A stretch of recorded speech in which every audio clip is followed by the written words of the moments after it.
Hello! చూసారు కదా! ఇడ్లీలు వేడి వేడిగా, రుచి రుచిగా, హాయిగా ఉంటాయి తినటానికి. మార్నింగే చక్కటి ఫర్మెంటెడ్ ఇడ్లీస్ తిన్నామంటే డైజెషన్‌కి మంచిది, హెల్త్‌కి అంతకన్నా మంచిది. సో, ఇడ్లీలని అనేక రకాలుగా మార్చుకోవచ్చు కదా! నేనైతే ఇవాళ బీట్రూట్ ఇడ్లీస్ చేశాననమాట. ఎందుకు, ఏంటి అనేది కూడా చెప్తాను. సో, దీనికోసం ముందుగా రాత్రి రుబ్బి పెట్టుకున్న ఫర్మెంటెడ్ ఇడ్లీ బ్యాటర్‌ని తీసుకున్నాను. దాంట్లోనే ఒక 2-3 టేబుల్ స్పూన్స్ చక్కగా మిక్సీ పట్టేసుకున్న బీట్రూట్ పేస్ట్‌ని కలిపేసాననమాట. చిక్కగా మిక్సీ పట్టేసాను.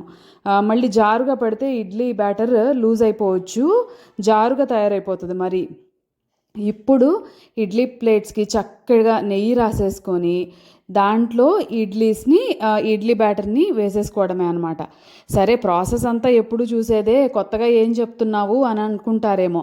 ఈ ఇడ్లీ పిండి చాలా ఇడ్లీలు అనేవి చాలా మంచిది.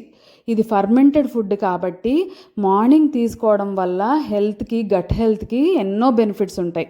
అలాంటి ఇడ్లీ బ్యాటర్‌లో కొంచెం బీట్రూట్, క్యారెట్ లేదంటే పాలక్ ఇట్లాంటివి యాడ్ చేయటం వల్ల వాటి న్యూట్రిషనల్ వాల్యూస్ కూడా యాడ్ అయ్యి హెల్త్‌కి ఇంకా బావుంటుందనమాట. చాలామందికి బీట్రూట్ తినటానికి ఇష్టపడరు, లేదంటే జ్యూస్‌లో ఇష్టపడరు. కానీ వాళ్ళకి ఖచ్చితంగా ఇలాంటి టిఫిన్స్‌లో దోసలో వేయండి, ఇడ్లీలో వేయండి, పూరీలో వేయండి, చపాతీలో ఎలా కంబైన్ చేసినా కూడా సూపర్‌గా ఉంటుందన్నమాట. దీనికి బెస్ట్ కాంబినేషన్ పల్లీ చట్నీ. ఓకేనా? పల్లీ చట్నీ చూసారు కదా! ముందు నేను ఐరన్ కడాయిలో కొంచెం ఆయిల్ వేసుకున్నాను. దాంతోపాటు ఒక 2 గుప్పిళ్ళు పల్లీలు, ఎండు కొబ్బరి, దాంతోపాటు వెల్లుల్లిపాయలు, ఇంకా పచ్చిమిర్చి, వీటన్నిటిని చక్కగా వేపేసుకొని మిక్సీ పట్టేసుకున్నాను ఉప్పేసుకొని. ఓకేనా? ఎప్పుడైనా సరే పల్లీ చట్నీ చేసేటప్పుడు కొంచెం పిసరంత బెల్లం వేయటం మాత్రం అస్సలు మర్చిపోవద్దు. అది టేస్ట్ని పెంచుతుంది, రుచిని పెంచుతుంది, అంతే బాగుంటుంది కూడా. ఓకేనా? బెల్లం బెనిఫిట్స్ నేను చెప్పక్కర్లేదు అనుకోండి. ఇలా మెత్తగా మిక్సీ పట్టేసుకున్న ఇడ్లీ చట్నీని చక్కగా కొంచెం ఆయిల్ వేసుకొని పోపు పెట్టేసుకుంటున్నాను అనమాట. గుమగుమలాడిపోతుంది ఈ పోపు పెడుతున్నప్పుడు. ఇడ్లీ చట్నీ, ఇడ్లీది ఒక రకమైన స్టీమ్ స్మెల్ వస్తుంది కదా, అది ఇంకా బాగుంటుంది. నాకు భలే ఇష్టం అది. మీలో ఎంతమందికి ఇష్టం చెప్పండి? చిన్నప్పుడైతే అదే ఇడ్లీ మీద నెయ్యి వేసుకుని, చక్కెర వేసుకుని తినేసేవాళ్ళం కదా. అంతే బాగుంటాయి ఇప్పుడు కూడా. చక్కగా ఇంట్లో తయారు చేసుకునే ఫుడ్ తిని హెల్త్ని కాపాడుకోవచ్చు.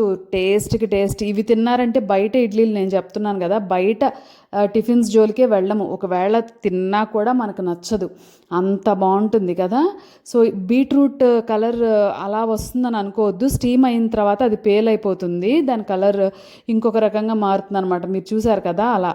కానీ దాని న్యూట్రిషనల్ వాల్యూస్ ఎక్కడికి వెళ్ళవు. చక్కగా స్టీమ్ చేసిన బీట్రూట్లానే సమానం. దీంతో చక్కగా ఇడ్లీలు, పల్లీ చట్నీ, కరివేపాకు కారం, లేదంటే మామిడికాయ పచ్చడి, మీ ఇష్టం, నెయ్యి వేసుకొని తినండి. అబ్బా, ఆ రుచిని ఆస్వాదించండి, ఆ హెల్త్ బెనిఫిట్స్ని తీసుకోండి. సో, ఇంట్లో చేసిన ఫుడ్ని శుభ్రంగా ఎంజాయ్ చేస్తూ మన ఛానల్ని తప్పకుండా సబ్స్క్రైబ్